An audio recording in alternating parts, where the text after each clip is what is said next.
Assalamualaikum warahmatullahi wabarakatuh. Pertama-tama, perkenalkan nama saya Beste Nur Islamia Syam, NIM 1806006, Prodi Tadris Matematika. Nah, di sini saya akan menjelaskan mengenai mata kuliah saya, yaitu analisis real, dan adapun materinya mengenai limit fungsi. Adapun pembahasan pertama mengenai definisi titik kumpul, yaitu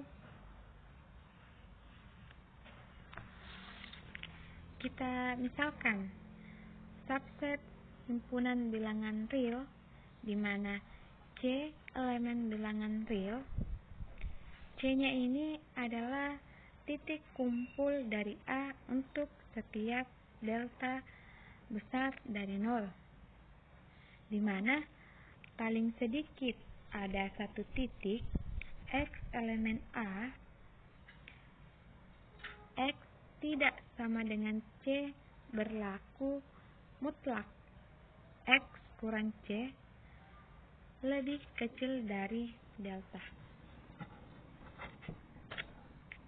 Nah, dapat kita lihat dari ilustrasinya, yaitu kita dapat melihat bahwa A di titik C adalah sebuah titik kumpul di himpunan A jika setiap delta di daerah sekitarnya atau lingkungannya dari V delta C sama dengan C dikurang delta, kemudian C ditambah delta dari C. Nah, di sini paling sedikit ada satu titik terkecil dari A yang berbeda dari C. Nah, dari definisi sebelumnya kita dapat menemukan beberapa poin penting yang terdapat dari definisi. Nah, yang pertama itu nil A subset R C elemen bilangan real. C adalah titik kumpul dari A, dan yang terakhir delta lebih besar dari 0, di mana koefisiennya elemen dari bilangan real ini yaitu X elemen A dan mutlak X dikurang C lebih kecil dari delta atau jarak X ke C. Nah, adapun yang perlu diketahui bahwa titik C merupakan anggota dari A atau bukan. Tetapi meskipun demikian, itu tidak menentukan apakah C suatu titik kumpul dari A atau bukan. Karena secara khusus yang diperlukan adalah adanya titik-titik dalam lingkungan delta dari C barisan dengan A yang berbeda dengan C sehingga menjadi titik kumpul dari A. Nah, kita lihat teoremanya.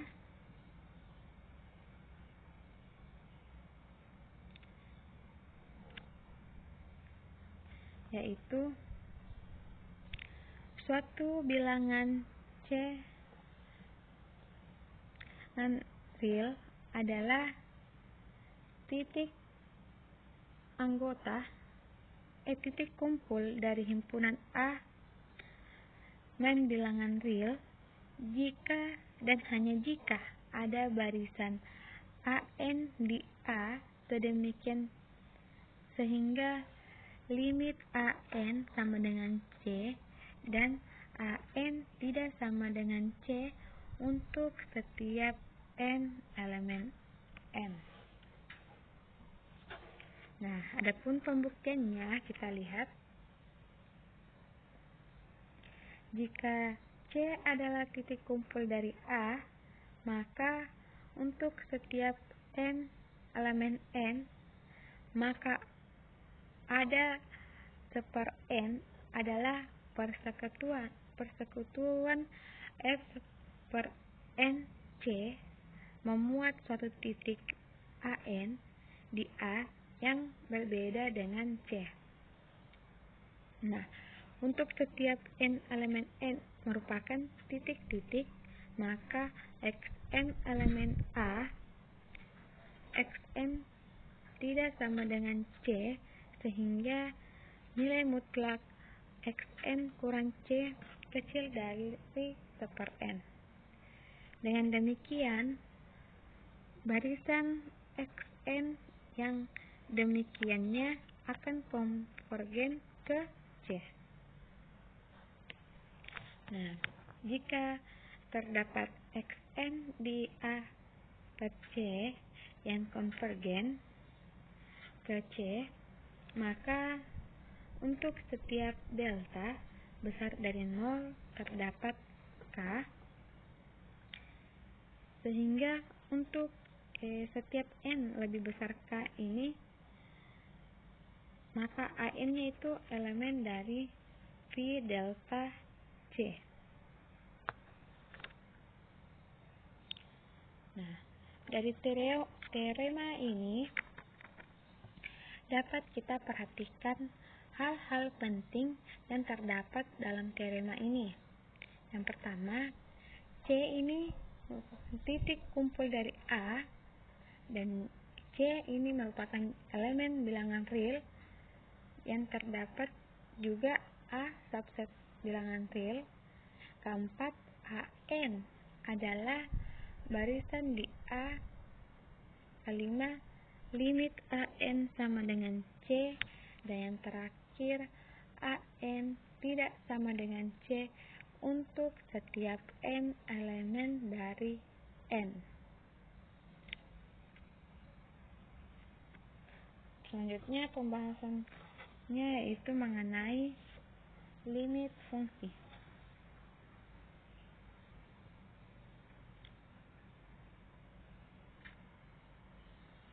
Adapun definisinya yaitu,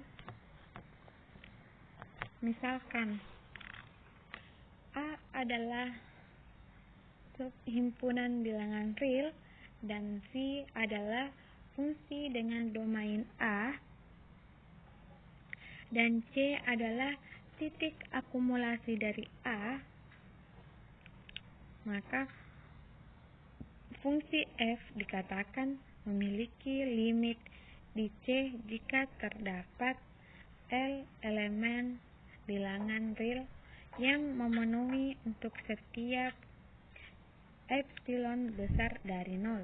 Terdapat suatu delta besar dari 0 sedemikian hingga untuk setiap X elemen A dengan 0 kecil dari nilai mutlak X kurang C kecil dari delta, maka berlaku nilai mutlak Fx kurang L kecil dari epsilon.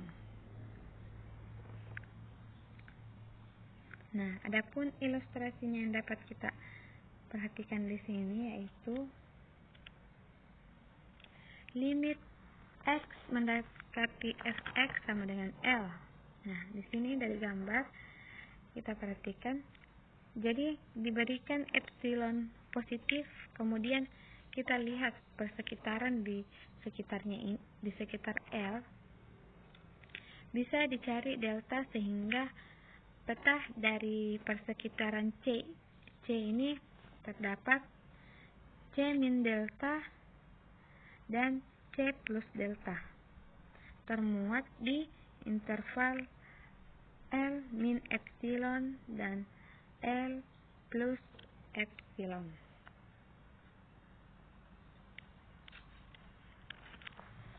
Selanjutnya mengenai teorema. Kita perhatikan bahwasanya f atau fungsi f dipetakan A ke himpunan bilangan real, dan jika C suatu titik kumpul dari A, maka pernyataan berikut ekuivalen. Yang pertama, limit X mendekati C, fx sama dengan L, dan diberikan sembarang min epsilon V delta C dari L, terdapat delta V delta C sebuah persekitaran sedemikian hingga jika X tidak sama dengan C merupakan sebuah titik di delta V delta C irisan dengan A, maka fx mendekati V delta L. Nah, adapun pembuktiannya, kita buktikan dari teorema sebelumnya yang limit X mendekati C, fx sama dengan L, dan epsilonnya besar dari 0. Jika X elemen A dan 0 kecil dari nilai mutlak X kurang C kecil dari delta, maka nilai mutlak fx kurang L kecil dari epsilon. Nah, kita lihat pembuktiannya. Jadi di sini kita akan membuktikan pernyataan bahwa limit X menuju C fx sama dengan L ini, maka di sini kita ambil sembarang epsilon dari sembarang epsilon yang lebih besar dari 0. Jika X elemen A dan 0 lebih kecil, mutlak X dikurang C lebih kecil dari delta, maka di sini deltanya itu atau nilai delta tergantung dari nilai epsilonnya. Jika nilai epsilon lebih besar dari 0, maka secara otomatis nilai dari deltanya ini juga lebih besar dari 0. Nah, di sini nilai mutlak fx kurang L itu lebih kecil dari epsilon, dan epsilonnya itu lebih besar dari 0. Maka terbukti bahwa limit dari X menuju C fx sama dengan L itu ekuivalen. Nah, itulah saran dari materi saya. Sekian dan terima kasih. Assalamualaikum warahmatullahi wabarakatuh.